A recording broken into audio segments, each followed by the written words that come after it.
Greetings from Omnivore Blade Works. This is Jared talking and Chris holding a tomahawk. This is the Anubis model. It has sharp edges all around, including under the beard and under the spike. So you minimize the weight, maximizing the cutting potential of the tool. Chris is going to cut down a gum tree to show you how powerful it is. It's about a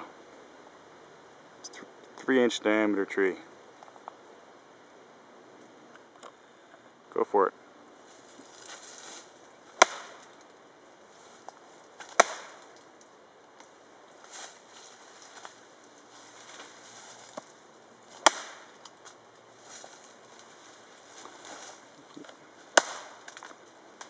You can see the tomahawk pretty much goes halfway through the tree with each whack. It's a pretty fine cutting geometry for an axe, and makes short work of green wood. You can use 2 hands. You can get 2 hands on it, and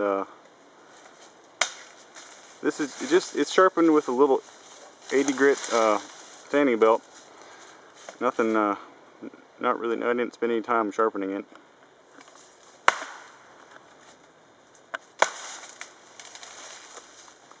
Luckily, Chris is a very experienced woodsman, and he's not putting himself in danger too much. So, there you have the Anubis tomahawk, and then in this picture is the 3B tomahawk, which omits the under spike cutting edges. If you'd like to know more about these, visit our website at www.omnivorebladeworks.com. We'd love to hear from you, although these are going to be back ordered for a little while. That's all we got for you right now. Over and out.